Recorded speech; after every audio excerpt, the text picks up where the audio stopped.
Okay, so here's my game against AJ Serious Offense Nagel. We're playing quarters, and I'm lined up directly across from his tanks.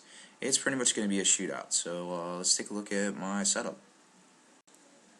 Alright, so here we've got my blocks list. Basically, I have the Hive Tyrant flanked by 3 guards. I put the Zoes over there so I could get up and get some lance shots on his tanks early at 18 inches. Then I've got the Warriors in the middle holding my single objective so they can move up or move back or string out. Then I've got the Carnies flanked by the Hive Guard. And that's pretty much it. So I'm just going to run at his line, see what I can crack and burn down, and try to contest his objective. He's got Vendettas coming in, so I'm going to need those Warriors in the backfield with a cover save. And we'll see how it goes.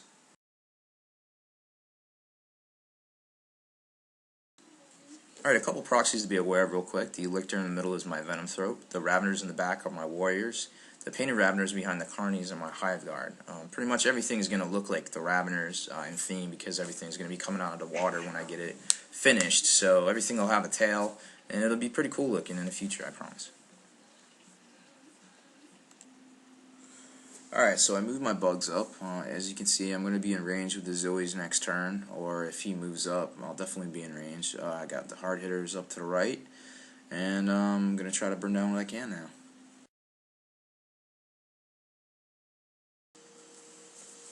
Alright, here's my turn 2. As you can see, I was able to pop some of his tanks. I did take a lot of casualties. The Hormigaunt squad got popped pretty good. Looks like I'm missing some Termagants as well. The Hive Tyrant's ready to go in and make a splash there. You can see the Zoanthropes are backing them up. Get the Venom Thrope in the middle, and the Carnifex and the Hive Guard are getting ready to face a new threat, which is the Vendetta coming in from the right. So there it is, and it's getting ready to land some troops in and try to contest that objective. And there's my casualty. Alright, so the Hive Tyrant's kind of on his own out there by the front. He'll probably die to that veteran squad. He definitely did his damage. He took out a lot of tanks and absorbed a lot of firepower for the rest of the team there. The Zoes are backup synapse, so even if he dies, it's not that big of a deal. The whole point is to get up there and contest that objective, which AJ is also doing in my backfield.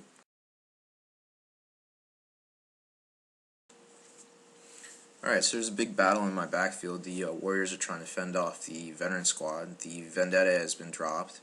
There's some more troops up in those ruins that the Hormagaunts are dealing with. The Carnifex is about to mop up the last Demolisher, and the Hive Tyrant for some reason is still alive and wreaking havoc.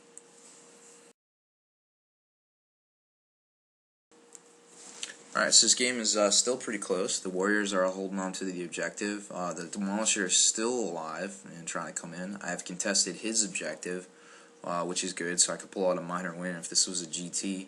And unfortunately, his last Vendettas come on, so that's going to cause me problems in the backfield once again.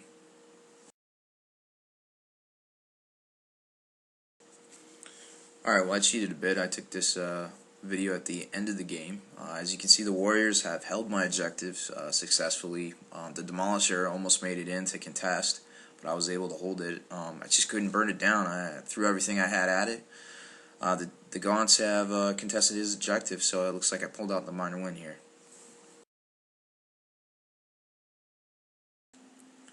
Well, I have to admit, this game was a lot closer than I thought it would even be. I really thought I had a good chance against Mech with the tweaks I made since the first playtest game.